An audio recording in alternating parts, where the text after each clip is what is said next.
Bienvenue dans la cuisine de Chef Bunny. Aujourd'hui, on découvre l'insalata caprese, une tradition ancienne pleine de chaleur et de souvenirs.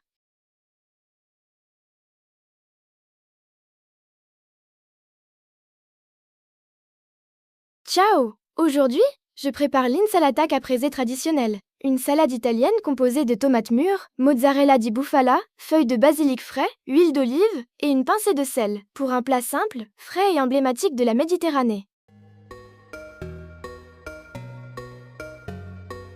Étape 1. Tu coupes les tomates en tranches régulières d'environ 1 demi-centimètre d'épaisseur. Étape 2. Tu coupes la mozzarella di bufala en tranches en essayant de respecter la même épaisseur que celle des tomates. Étape 3. Tu disposes les tranches sur un plat en alternant harmonieusement une tranche de tomate et une tranche de mozzarella. Étape 4. Tu ajoutes les feuilles de basilic frais sur le dessus, idéalement entières pour préserver leur huile essentielle. Étape 5. Tu arroses généreusement l'ensemble avec l'huile d'olive extra vierge et tu saupoudres un peu de sel sur les tomates. Étape 6. Tu sers immédiatement ton plat sans le passer au réfrigérateur, afin que le lait de la bufflone et le sucre de la tomate s'expriment pleinement. L'insalata caprese est bien plus qu'une simple salade, c'est un hommage comestible au drapeau italien. Le tricolore, la caprese, est apparue sur l'île de Capri dans la baie de Naples, immédiatement après la Première Guerre mondiale, début des années 1920. La légende l'attribue à un maçon local très patriote.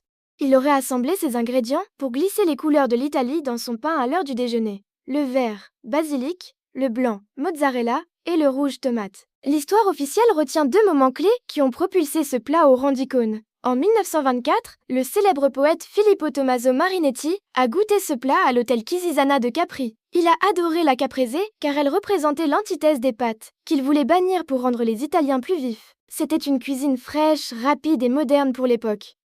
Lors d'un séjour à Capri en 1950, le roi Farouk d'Égypte a demandé une collation légère l'après-midi.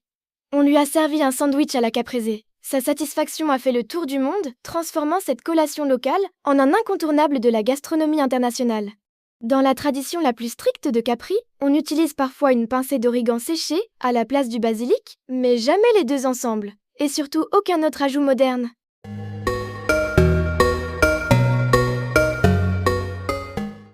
Voilà pour l'insalata caprese traditionnelle. Merci d'avoir voyagé avec moi aujourd'hui.